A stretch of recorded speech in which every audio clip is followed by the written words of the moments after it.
Today, we're going to talk about the embrace in tango, one of the most important and essential aspects for dancing well and fully enjoying tango.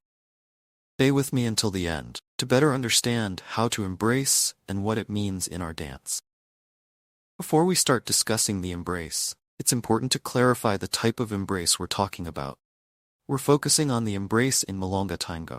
If we consider tango in a setting that requires elaborate movements, where the couple needs to separate and reconnect, we're dealing with a different kind of embrace. What I'll discuss with you is the Milonga embrace, which is directly related to the dance practiced in the best milongas worldwide. It's not a dance with complex figures and movements. The elaboration of this dance is much more about musicality and connection with the other person than the complexity of the steps. That's why, generally, in milongas, especially in Buenos Aires, the embrace is not released, because there isn't such a complexity that would require breaking the embrace. Now that we've contextualized the topic, let's address the Milonga embrace, which is the close embrace. What is a close embrace?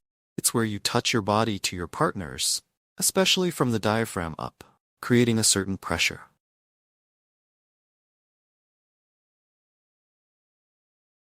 This point is very delicate, because this pressure should not be applied by leaning your body weight onto your partner's. If you do, they will feel the pressure, but you, in turn, will lose your axis, whether you're the leader or the follower. There was a time when tango was danced slightly off-axis, leaning forward. That's no longer common because it harms the joints, like knees, hips, metatarsals, and ankles, causing many injuries. So what's the secret? How can you apply a certain pressure against your partner's body without leaning on them? This has a lot to do with connection to the floor. It's from the floor that you draw the energy, connect with your partner. There must be a certain pressure when the bodies touch, from the diaphragm up. It's not the belly, not the lower part near the waist that touches. Higher up, this connection, created by the pressure, doesn't break throughout the dance. In show performances, we often see the leader release and then return to the embrace. But this doesn't apply to milonga. It's not that it's forbidden, but when you do this in a high-level milonga, especially in Buenos Aires or other good milongas around the world, people may perceive that you're not from that milonguero context. In the milonguero context, everyone dances 100% embraced all the time, with that pressure I mentioned. It's not that the embrace is rigid, without movement. There will be movement, but the pressure will always be exerted by some part of the body that is in contact, whether on one side or the other. To ensure mobility, there are torso twists. This torso flexibility is crucial for the follower to always remain in front of the leader, connected with him. When this flexibility is lacking, the follower tends to stay predominantly on the man's right side, which isn't ideal.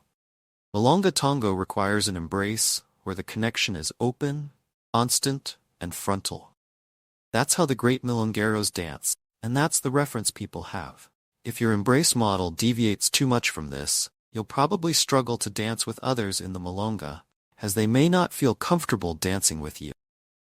To recap, without leaning on your partner, you should exert some pressure, and this energy comes from the connection with the floor. The body shouldn't stay flat, but it can have a slight tilt, as long as it maintains a frontal connection, without leaning to one side.